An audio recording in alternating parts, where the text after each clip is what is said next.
Good morning, everyone. Thank you for joining us. It is now 6:46 p.m. This is the Housing and Transportation Committee, and we have a full committee here. Tonight we have Tina Sharp from Columbia Opportunities and Randall Martin, the chair of the Hudson Housing Authority, Bliss Towers. With Tina Sharp here, we're going to specifically discuss the HEAP program, and if you can explain all the details about it, such as who can apply, what are the income limits, things of that nature. Sure. And if any other programs of Columbia Opportunities that you want to discuss after, it's fine. Thank you. I figured we'd kind of highlight those that are most directly associated with housing, given the committee. And so Tiffany did ask me to come and speak specifically about the Home Energy Assistance Program. Columbia Opportunities is one of the organizations in Columbia County that people can apply for the Home Energy Assistance Program benefits to. We have a contract with our local Department of Social Services to serve as what they call an alternate certifier. So the Department of Social Services will take care of people who are already receiving cash assistance or food stamps because they have all the information that they need to determine a person's eligibility already in their files. So they will automatically, people actually don't even need to apply. Those benefits will automatically be assigned to them based on a cutoff period that probably was sometimes around August. Then the Office for the Aging also certifies people who are 60 years of age or older. And Columbia Opportunities gets to take care of everybody in between. So the people that we are really trying to reach out to are those who are not receiving benefits from the Department of Social Services, not receiving food stamps, not receiving cash assistance.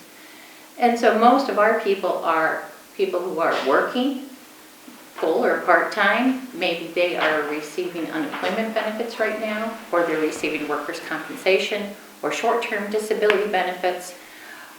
And they're really, so they're not already connected with some of the public benefit programs. I gave you a sheet of paper that has just some highlights. So last year we actually, gave them to everybody but you, okay. Last year we actually helped 432 different families receive their Home Energy Assistance Program. So this program has one of the highest income guidelines of all of the benefit programs that we hear talking about. It's based on a state median income rather than on a poverty guideline. And just so, for example, so the eligibility is based on household size. So for a family of 4 that has a monthly income of $4,797, and so we've just described a whole bunch of people, would be eligible for the Home Energy Assistance Program. The benefits for this program can range anywhere from a one-time benefit of $401 a month up to as much as $726, not a month, a one-time benefit of $401 up to $726, depending on what you heat with. There's usually an emergency benefit that also becomes available after the 1st of January. That benefit has a little bit more stringent guidelines because it is an emergency benefit. People do have to meet a resource limit, and they still have to, we're usually basing their eligibility on their initial application. The program is going to open up on November 12th. It's always the day after Veterans Day. And the program basically continues to run until all of the funds in New York State have been expended. So it usually runs until the middle of March or the middle of April. And that's based on the last few years.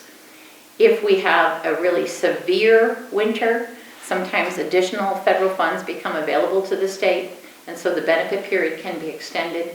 Last year, we actually had funds to provide 2 emergency benefits to families as opposed to just 1. So everything is really determined by household size, household composition, household income, and what type of heating the family uses, whether it's electricity, fuel, there's even a wood benefit. Different vendors contract with the state, and as long as your heating company is on that state contractor list, you agree to participate in the Home Energy Assistance Program, your customers will be able to apply for the program. There are some vendors who do not participate, and so sometimes people have to find a different fuel vendor in order to receive the program. In addition to the benefit that helps a person actually pay for their heat, there is also an emergency furnace repair and replacement program. And that, again, is one of those emergency programs. And so if a person, and this is usually a homeowner, always a homeowner, because furnaces and furnace repairs would be the responsibility of the landlord. So if you're a homeowner and you need to have a repair or replacement of your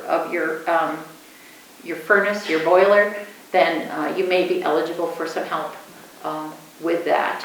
And again, everything is all based on that initial application that is either completed for you automatically if you are a food stamp or a cash assistance recipient, or whatever application you've submitted. Furnace repairs, replacements all have to go through the Department of Social Services. The alternate certifiers can direct people over to them, but we can't actually complete the whole application process. If you have vulnerable people in your household, and so those are people over the age of 60 or under the age of 6, you get a little bit of an extra benefit. I mean, $25 extra. And so, the program is designed to look at the whole family. People who have their heat actually included in their rent, don't have any electric or heating bills that they have to pay for separately, can actually get some very low benefits, and that would be between $21 and $35 one time. So people who might be living in subsidized housing that does not have, where they don't have to pay for their own heat or electricity, they are still eligible for a very small benefit. Application process is pretty straightforward. And I'm going to explain just real quick. Usually, because in such places like public housing, they charge for like air conditioning. You pay an additional fee if you have an air conditioner. Yeah. And so that benefit will help. Well, and I think part of the theory is that if you're in an apartment and you're in a rental unit where heat and everything is included, you're paying more. And so that tiny benefit doesn't really help people to cover that extra cost, but it's something instead of nothing. Absolutely. So these are federal funds that New York State applies for, and then they utilize their own local districts to actually administer the programs. In Greene County, the Department of Social Services does most all of the paperwork themselves, for example. But in Columbia County, there was a real desire to help expedite the application process. And so by contracting with Columbia Opportunities and working with the Office for the Aging, instead of everybody going to one place and only a few people working on the applications, we kind of spread out the work. And many people are not, especially if they're not already receiving benefits from the Department of Social Services, aren't necessarily comfortable going there.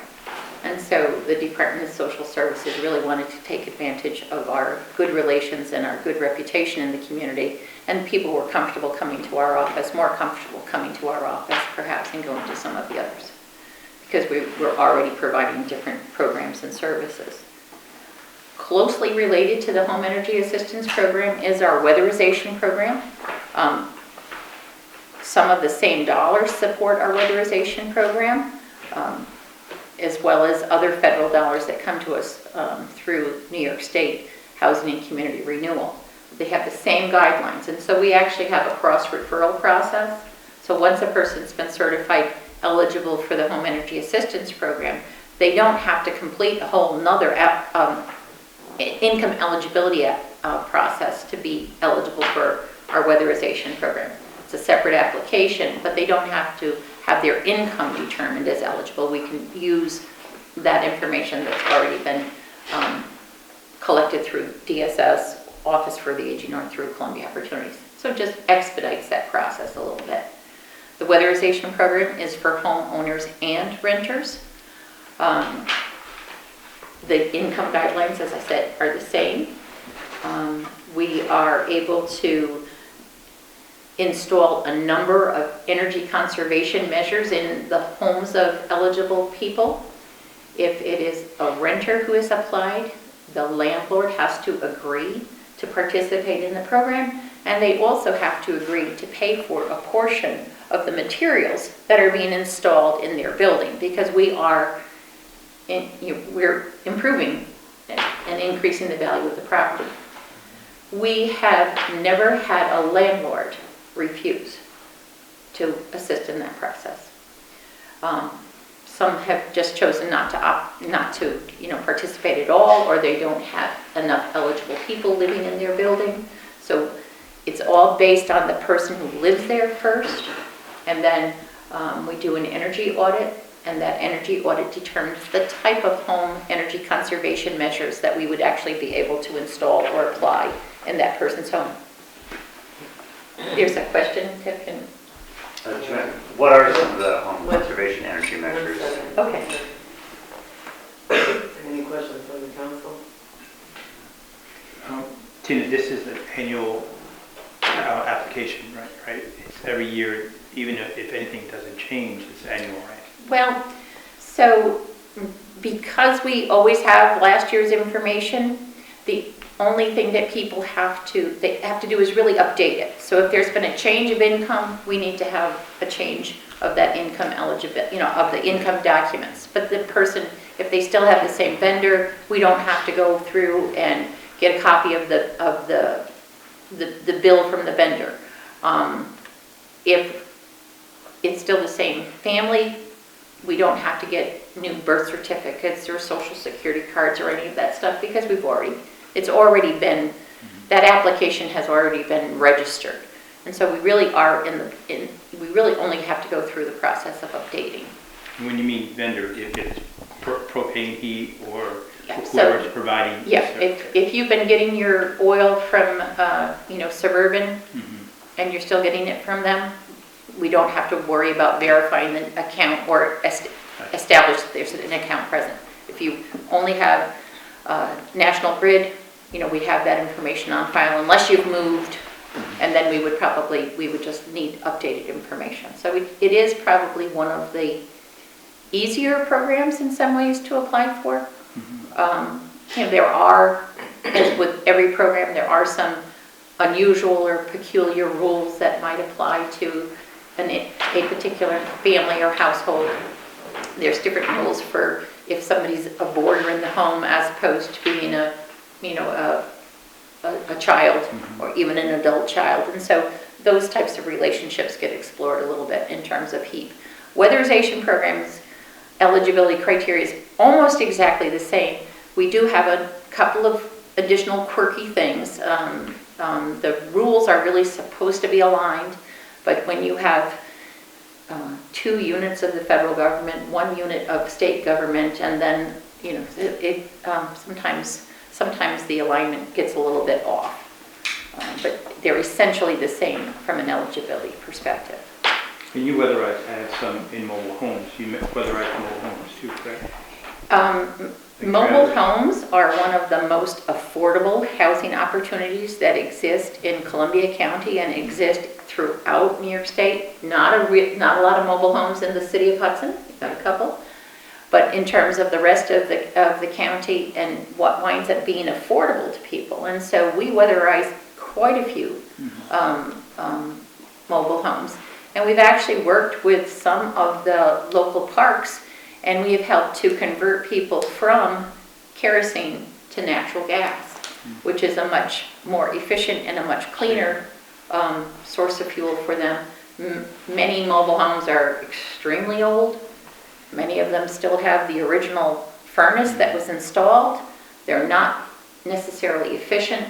And so when we've been able to, we've used utility funds as well as weatherization funds to do those conversions, and most people have been very happy with that. So the question that came up was, what are some of the things that we can do? What are some of the types of things that we install in people's homes to help reduce their energy? So this is completely driven by the audit, which makes sense, except for when, you know, my neighbor got XYZ things and I did not. Why didn't I get the same doors and windows that my neighbor did? Well, it's because your energy audit indicated that there were different applications that could help to increase your savings, and everything is based on savings in relation to investment. So we install insulation.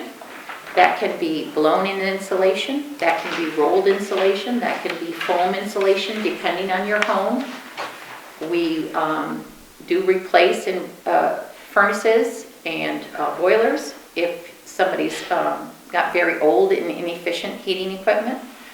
We do electrical reduction measures where we are replacing people's refrigerators. Sometimes they're water heaters. Sometimes we actually change out lighting fixtures, and we are giving people more of the LED light bulbs that can be used in their standard fixtures. We do look to make sure that we are doing as much air sealing techniques as possible, and so will replace doors. Windows, people often think that I need new windows and that's what's really going to save me a lot of money, and windows actually don't have the same savings in relation to investment unless you're talking about broken panes or really broken old windows. It all is really driven by that energy audit. And so we have people on staff who have received certifications in different levels and applications of energy conservation. They have their BPI certifications. BPI stands for Building Performance Institute. And so in order to be certified by the Institute, you have to take specific coursework and pass a test and actually demonstrate a skill in installing energy conservation measures. So Tina, just for the sake of the viewers, could you speak on the income limit and how can they apply? Can they apply online? Do they have to come in only? So the income limit is again based on household size for both the weatherization and the home energy assistance program. So for a family of one, the maximum monthly income, we're looking at the last 8 weeks of income for most people. So the monthly income is $2,494 for a family of one. It goes up incrementally, $3,262 for a family of two, $4,030 for a family of three, $4,797 for a family of four, and it just keeps increasing as the family size increases. Up to what size of the family? It just, actually, if you get over 11 people in the household, we just keep adding $553 a month to the income level before. So there isn't any limit in terms of family size. So Tina, that of course is going by gross, not net. That is always going by gross income, and it isn't even limited to taxable income. So if you have Social Security benefits, if you receive SSI, actually most SSI people are categorically eligible, and so we don't have to do, again, all of the calculations, but it is, yes, based on a gross. And then they're the same income guidelines for the weatherization program. And how can they apply? So people can apply for HEAP benefits online through the New York State Office of Temporary Disability has an online application that people can complete. It gets downloaded. It's We have had a lot of technical difficulties. We're not usually able to download whatever attachments that they might have uploaded to the website. So we get the paper application and we wind up having to call people. And they can actually mail their documents to us. Everybody has to have an interview, but it can be an interview over the phone.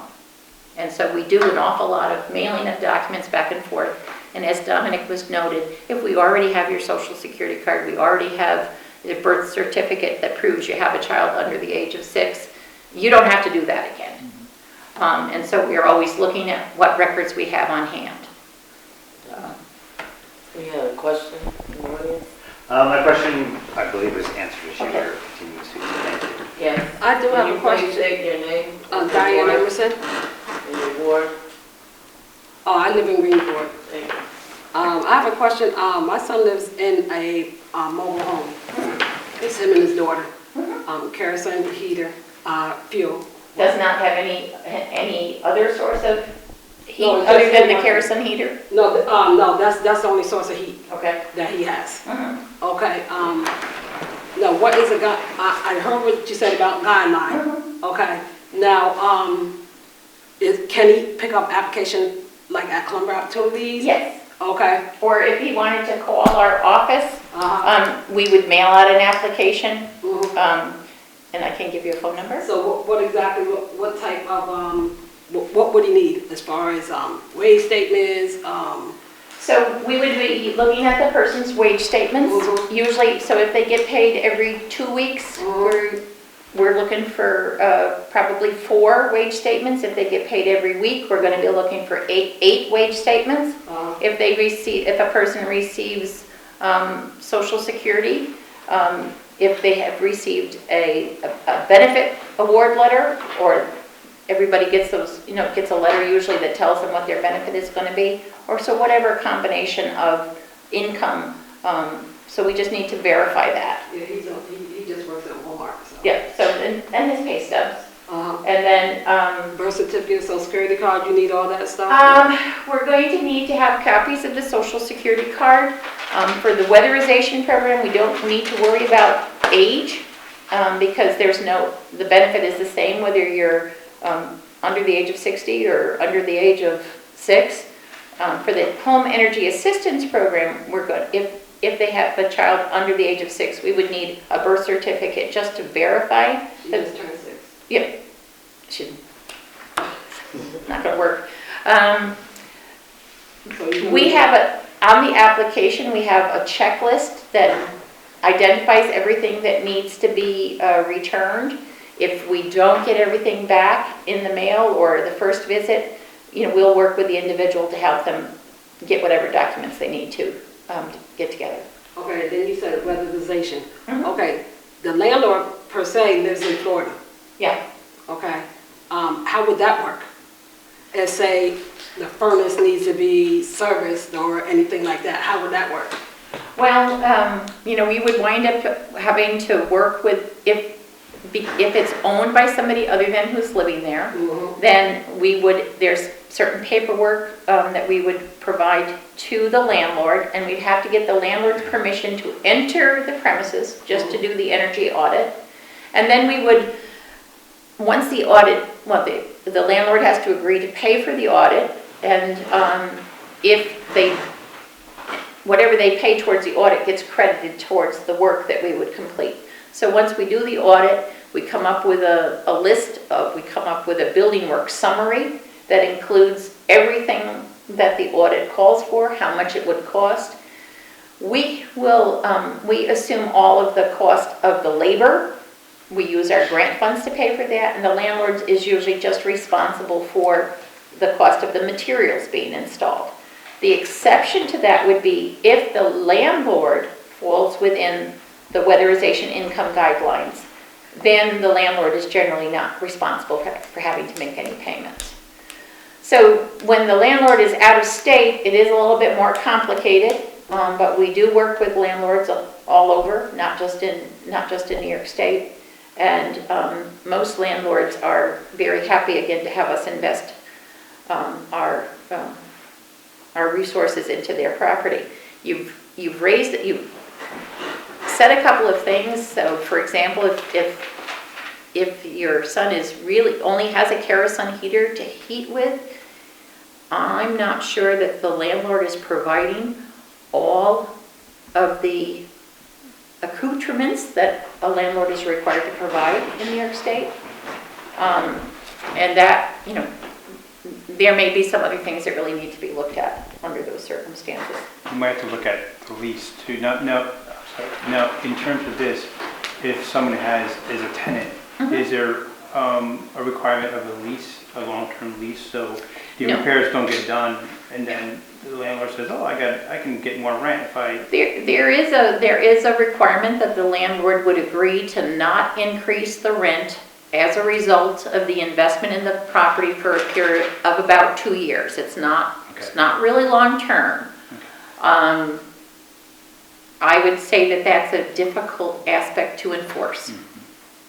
I didn't say impossible, I said difficult. And that is something that the landlord agrees to before we would begin the work in that home. I have a question. Sure. When you had mentioned on the emergency funding, I wasn't clear when you said they normally apply before November. You said, no, I didn't know August, sometime around August they apply. We start processing mail-in applications in August. But if you have an emergency and it occurred in November or at the beginning of December, Right. could you still come to your agency, can a person still come to your agency Yes. for help? Yes. As long as the funds are there. As long as the funds are there. The emergency program doesn't officially begin until January. Gotcha. That's usually the beginning of the program is in January. I just want to make sure, so somebody, if they have an emergency, they don't have to have any pre-existing paperwork at your office? If they haven't applied for their regular benefit, we would process that application first. And then we need to verify that if there is an emergency. And so one emergency would be that they're almost out of fuel or they have a utility disconnect from National Grid. If we verify that with the fuel vendor or we see a copy of that utility disconnect, and we can actually process both benefits at the same time if it's after January 1st. I have a question about a specific person, but I'll ask you sure. later. Yeah. And what is the deadline to apply for HEAP? so the program usually runs until the funds run out. Last year, I believe we continued to accept applications until about mid-April.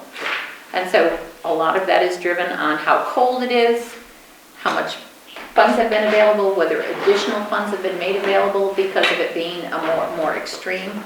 So this program operates. It's November 12th. That's the day we start. Actually, that's the day that we can actually start handing out applications. So people who have applied in the past have a record, and they basically receive an application, a mail-in application that they can update. Those are actually sent out by the state in August, so people can start updating their information between August and November. But the program doesn't officially begin until usually the middle of November. It is complicated. Any other questions? I have one question. What's the turnaround time on once you submit an application? So for the Home Energy Assistance Program, we are required to complete the complete processing the application within 30 days of having received all of the information. If it's an emergency, we have a much tighter timeline. Okay, because what if, say, I put in the application and all of a sudden I find out, oh, I'm low on fuel. Then we would expedite your application. So we do have a protocol that we have to follow when a person is about out of fuel, even if the emergency benefit season hasn't started yet. So if we know that somebody's running low on fuel, their application comes to the top of the pile, and we have to work through that first. As long as we have all the information we need in order to determine eligibility. Okay. So if we don't have that information, we would have to deny that application, I think it's within 20 days if the person isn't bringing the stuff back to us. So you need social security card, not birth certificates? For the HEAP program, we need social security cards, not birth certificates, yes. Any other questions from the committee or audience?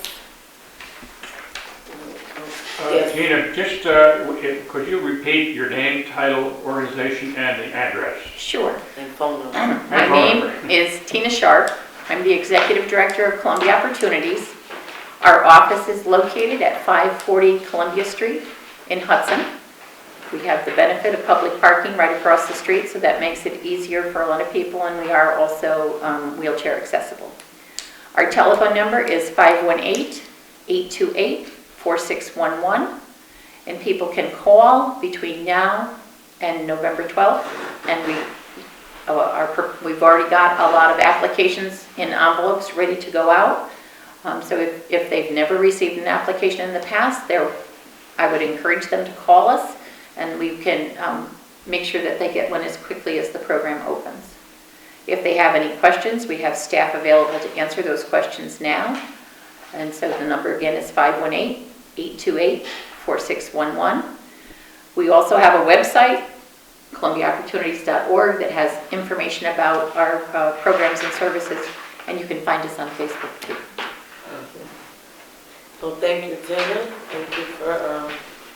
In your packet, there is just a little bit of information about all of the different programs and services we offer. There's some highlights about what our accomplishments were with families in the last year, and there's also a weatherization application in your packet.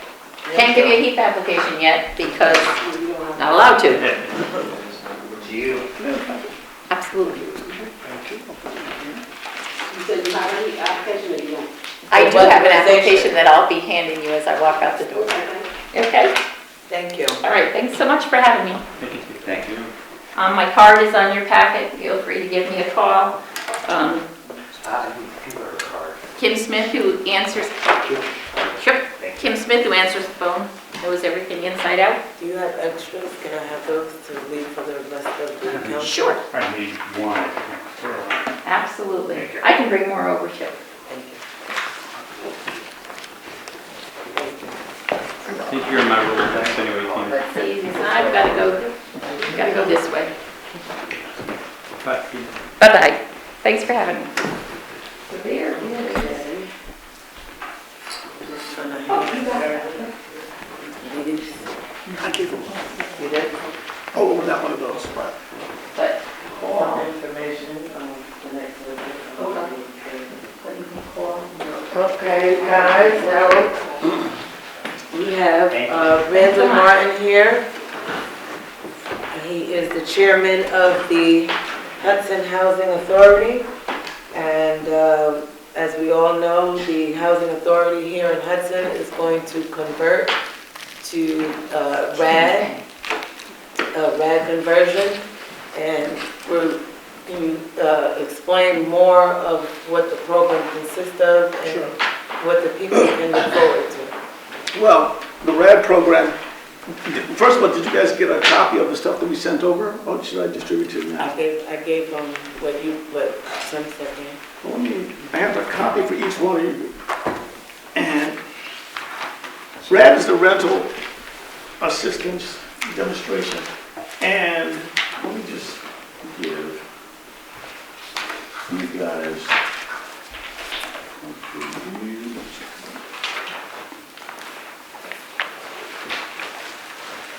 and basically, in a nutshell, what it enables us to do is to run the housing authority more efficiently and effectively for our tenants because it allows us to borrow money.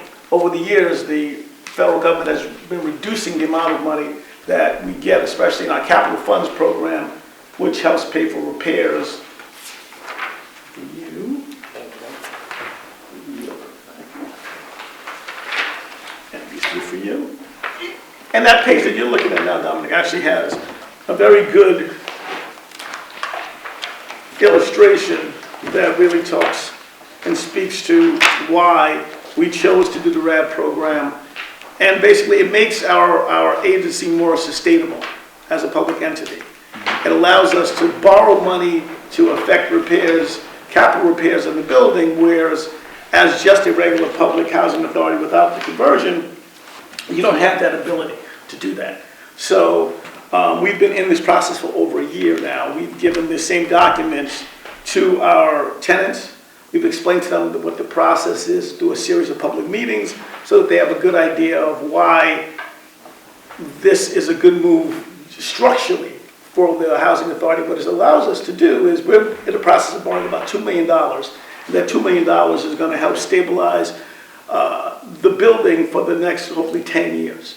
We're going to be able to hopefully redo every apartment. We're going to do put a new roof in, and we're going to sort of weatherize the envelope of the building to mitigate the leakage of water infiltration. So those, and new elevators. And many of those things should have been done throughout the course of the last 20, 30 years, and they weren't done. So I can't speak to why they weren't done, but we find ourselves in a situation where they're not done, and it's not really right that the tenants have to live in a building that doesn't have those services. So we're endeavoring to do those things. And what the Rad Program does is allow us the funds to do it. And one of the things that we've been talking with the tenants is to really allay the fears or concerns about what is Rad and what does it mean to them. And in the paperwork that you have, it says it about six different ways, but it's all geared toward, in the sense we had the meeting about a week ago. You guys are pretty familiar with it, but it basically reassures and reaffirms that any tenant that is in the building now, that their rents won't change. Really, functionally, nothing will change for them, except that, well, two things will happen, which will actually be a benefit to them. Their rents won't go up. They will have the same lease. They'll have, they'll sign a new lease, but they'll have the same terms, so it'll be functionally the same. But in a year from now, if they are in the program, then they will actually be able to qualify for a portable, not a project-based voucher, but a tenant-based voucher, which allow them to take that and move to any other place and still retain that benefit. So that's a feature that they did not have before. What's the difference? I know you have the sheets here for us, but for the purpose of the viewers and the audience, what's the difference between the tenant-based program, as you just stated, with the project-based assistance program and the, I forget what the housing... Well, there's a housing choice voucher. There's about 18 different, acronyms of, a housing choice,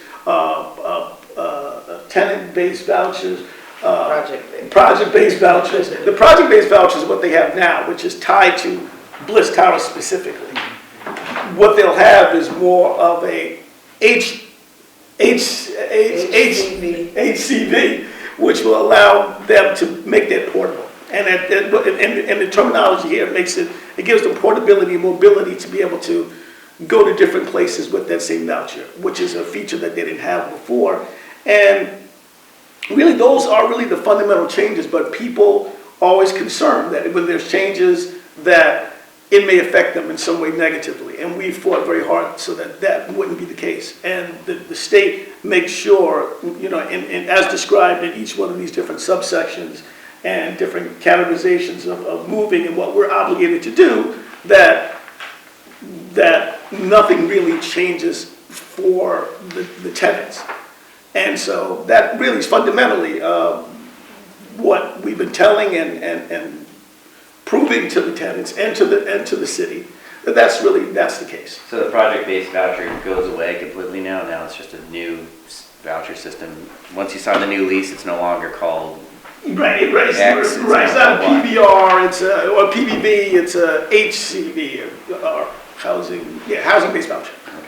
So, that fundamentally, that's what it is. If most of the tenants or our audience members would know that, because again, we're required to educate them, and they come to various meetings, and we have to have 4. I think we've had 5, to make sure that tenants know what their rights are and how they can, how can they access the different aspects of the program. But this really will help a tenant, because let's say, if they don't want to live in the building, but they find the property that they can afford, it allows them to go into that property. Our main mission is that, we know that the neighborhood, due to the economic forces that are happening in Hudson, are really gentrifying all the areas around it. So we have to, I feel like our obligation is to stabilize our housing and help to build out more housing that is dedicated to be affordable. We don't, and affordable is a big term. So you can say affordable, and what does that really mean? Well, our affordability means that your rent won't be more than 30% of your income. That's, so, and different programs and different developers have different ways of looking at that and different criteria that they use. But that is the public housing criteria. We are not-for-profit. We are basically providing good, decent, safe housing. That's our job.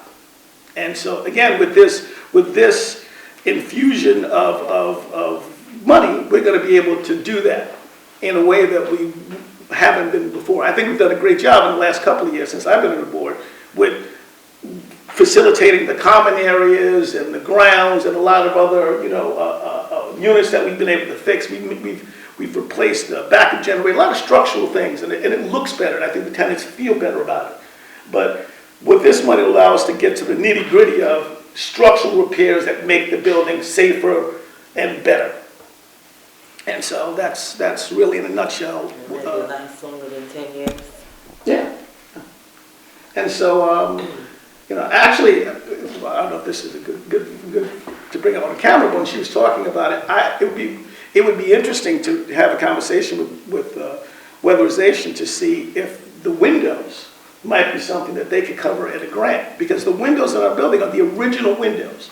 But they're not insulated like today's windows, so there's a lot of heat loss, and it doesn't really affect the tenants because we pay for the heat, but it does affect the operational costs. So those are outmoded and outdated. So that might be something that we can discuss with Weatherization to be able to for them to pay for part of it. And well, especially if they're tenants. It sounds like you guys are the landlord and they're the tenant, so it might fall under the same kind of guideline. That's what I was thinking. As long as you sign off on paying your portion of what needs to be paid for. Yeah, that's what I was thinking. So it's kind of a unique thing. We're looking to do, I'm sorry. No, I was just saying in regards to being the landlord, I believe your responsibility would only be the materials. So right. She said that the grant would cover the labor costs.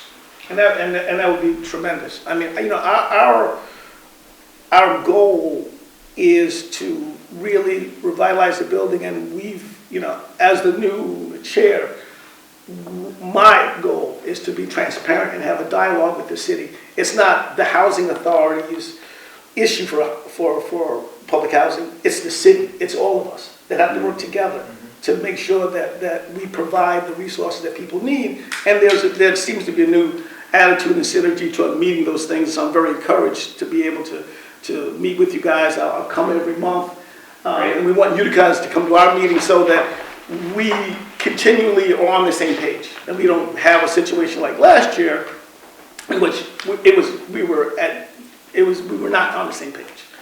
And so with this new program, the tenants that I read in the article that the tenants that are already in Bliss Towers would be grandfathered into the program. Absolutely. So, and then you have the new applicants. What would be the process for them as far as when they apply for public housing? What are they applying for now? Is it the apartment and Section 8, or is it just all in one? It's going to be all, I believe that the application process will be all in one, and it will be very similar. Some of the language may change, and some of what we'll categorize as the agency that has to receive it, because that changes a little bit. It's still us, but it's a different name and a different acronym, but that may change, but functionally it will be the same, and the income criteria will be the same. And the original Bliss Towers Section 8 program that the people was filling out for, right. That was only, when they received the Section 8, it was only for the city of Hudson. Right. How does that change now? I believe it's unaffected. It's almost like it operates in two different ways. Again, this is new for us, but it will operate in, that won't really affect that. I don't think that they're merged together. We have to keep them separate.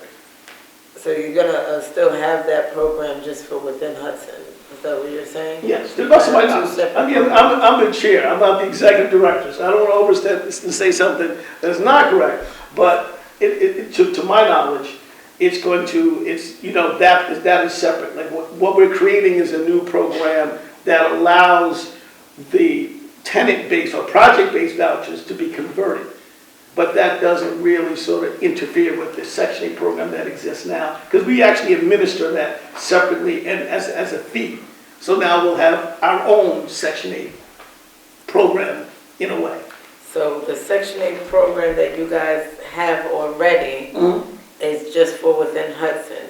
And this RAD conversion, from my understanding, correct me if I'm wrong, if the tenant has already lived in the building for over a year and decided they wanted to leave with their family, they can move to another state, or They can have move to stay anywhere. within Hudson? That's It absolutely becomes portable. exactly. It's The totally, voucher stays with the person. Yeah. I know that, I'm talking Yeah. for the camera, for the people. but- yes, that's absolutely correct. I'll stay quiet. And so I think that it's an exciting time, and I think that by this time next year, we'll see really substantial changes, and the fruit of our labor as these funds start to go forth and be used will start to be more evident. And, people that are in need of housing, we do have a waiting list, but by content but the best thing actually to do is, if you're interested in the Public Housing Authority, is to go to our website or give us a call, and you can apply. There is a waiting list, but depending on what your circumstances is, if it's an emergency or if it's something that comes through directly through or tied into social services, that may be able to change your position on the list. How do they get to your website? Yes. How? Oh, how? You mean you want the website address? Even though I do administer the website address, it is HudsonHousingAuthority.org. So, I get to it in different ways. Okay, look at this, HudsonHousingAuthority.org. One word, HudsonHousingAuthority.org. Yep. so if you have a new tenant in Bliss Towers that's been in their apartment less than a year, and they have applied for Section 8 with the other program that you have in the building, Right. and also within the county, does that affect their application? I don't think so, but every application is specific and individual, so it's hard to ask a very generalized question. But if they've already applied, let's say if they want to apply, they want to move to a different place. Well, if they are living in the building, so that would be a contract, right? Right, so they're have to project live there based for right a now. year to receive that Right. benefit. But if they also applied for Section 8 within the county, so say for example, they're in their mind, maybe they don't want to live there for a year, but they still want a Section 8 voucher. It sounds to me, again, this is what the office handles, but it sounds to me like they could go down and they could discuss how that would transfer. But it depends on what your place is on the list and how other people's place on the list and what your specific situation is. Like if you're the victim of domestic violence, it changes where you're at on the list, or any type of violence. That may change your eligibility and where you're going to be placed. But let's say none of those things were really in play. If you were in the building and let's say you wanted to you typically would have to wait 1 year from the new changeover to the RAD to be able to take that and be portable. But if let's say you were in the building but you're number 6 on the Section 8, then you don't lose your place. So Even if you move? Well, if you move, that's different. But if you're on the list for Section 8, then and you move from the building in good standing, I imagine you still have the list. So you'd be able to have an apartment in Columbia County, or use that money to go to someplace in Columbia County. You just wouldn't have the ability to go out of state. That is a feature that happens with the RAD conversion. not with the regular Section 8. Any questions from the committee? Any questions from the audience? So, can they apply online as well? Do they have to come in the building to apply for an apartment? I would say look online, because that will give you sort of guidelines and basic information.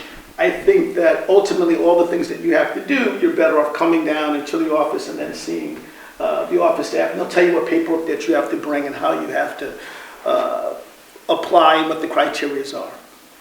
So the ultimate application for an apartment, you have to come to the office or is it Yes. online? No, yeah, you come to the office. Okay. That's what, at 2nd and 41 State Street. North. Yeah, 41 North. All right, well, thank you. Thank This you. is very informational, and please join us again and keep us updated and posted. I want to thank everybody for the opportunity to come before you guys and explain this. And again, please come to our meetings. They're not as lively as they were, but they're still informational. Good. So, thank you. That being Thanks, Brad. said, may I have a motion to adjourn? Are we having new business or Oh, no? I'm sorry, you're absolutely right, I'm sorry. Thank you, Randall. Thank you very much. You're more than welcome to stay. We have any new business, okay, from the government? Yeah, I would like to see what this committee can do to research what we can do to have landlord liability in terms of rental changes. And I think Philmont has a code, for example, if someone is to move out of an apartment, before that apartment is rented, it has to go through an inspection. With this recent thing that happened on State Street, my understanding was the landlord moved a family from an existing location that he was selling into an apartment that wasn't suitable. So I'm thinking if there was something in place here that would have to have an inspection prior to someone moving into that apartment, this whole thing could have been avoided. This is a part of the new housing laws that that just recently passed, to where before the person moves in the apartment, and also when they move out of the apartment, you're supposed to take pictures and have a record and do a walkthrough before moving in, and have a record of anything that is damaged or anything that needs to be fixed or whatever the case may be before moving in, so everything is duly noted. So it is the responsibility of both, actually, for that new tenant, possibly new tenant, and the landlord to make sure that that walkthrough is taken care of.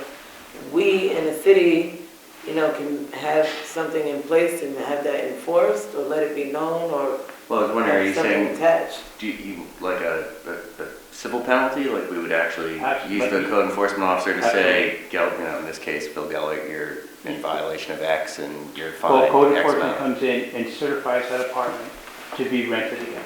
It gets another CFO. Every time someone moves out, the CFO expires. I like that idea. So then someone comes in, it has to be tagged and certified for another rental. Right. The problem is with the new laws, it puts ownership on it's not, I mean, it puts on, in this situation, the tenant's desperate. They're not going to go, and they're going to settle, and they're going to say, I need this place, and the landlord's going to take advantage of that. This puts, at least to the Absolutely. city, this puts requirements into the city of ownership to have the tenant safe every time a standard every time coming in. I think that's something we should definitely, explore how we can implement it and put it into play. Yeah, it'd be interesting to know in a given year how many apartments come up for rent on average or something, and then see what the demand would be on Craig or code The enforcement law to do that. is in place, we just have to see how it can be enforced. Well, I don't know if the civil penalty side of it is or not. There is. It is? And I don't know then, the amount, but okay, because we would have to then put something in our The amend our law code in to say place, that. but I don't think the law's in place in a code. Yeah, I think we'd have to go into the code and say Craig has to go Yeah. once, which would be good, because if we take that part of the I'm state not law. disagreeing as long as everyone on this committee is willing to do the job. Yeah, well, I think we could do it, we'd have to go and amend the, So, Existing yeah, code. that was my question. Is it just a matter of amending the current laws? yeah, well, because we have the fire inspection law, right? Right. Every 2 years, so we could maybe use that as a baseline, and then have something, I don't know how, we'd have to come up with some way for landlords that have rental units, Have to register it. have to register them, which I think they already do based on the, But they don't register them with an inspection. right. You have to know. Well, you have to do it every 2 years, and then Craig and Jim come through looking for your smoke detectors and your fire alarm.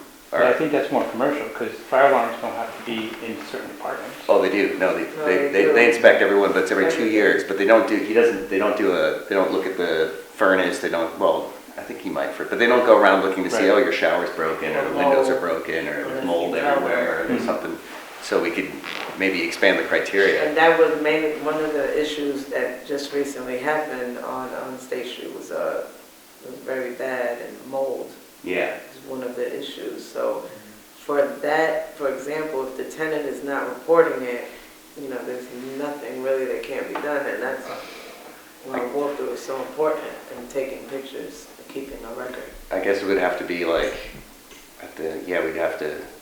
we should just go, I'll happy to go to Craig's office with you. And Yeah, well, I reached out to Philmont to get their copy of their code, to see how they implemented it to their renewable CFO in terms of rental, so we can have a template to go by and compare it to whatever we have, Yeah. where we can mix and I play. think it's a great idea. It just says if it's expiring or lease, if it's a year lease, Right. then of course there's a problem if the tenant just stays on, goes month to month, but just having some sort of trigger point that sets Craig in, because right now, if he's going in I think it's every 2 years to every unit, Yeah. if we could get him in sooner, just with a rental registry. Right, and I think that apartment itself has 6 units, but only 3 were online, Right, and they still weren't, obviously. Yeah. There's issues, Yeah. so, I yeah. think it's a great idea, because then we can really kick in with the new state regs. Well, you can see what the laws are in place and the new laws that exist, and the information that Dominic receives, and see how we put it together, Yeah, I'll work with you on that. see how it That's a fits for great idea. Hudson. Thank you. Thank you. Yeah. And anything else? Can I have a motion to adjourn? Second. Yeah, that's a really good one, because I remember asking Craig about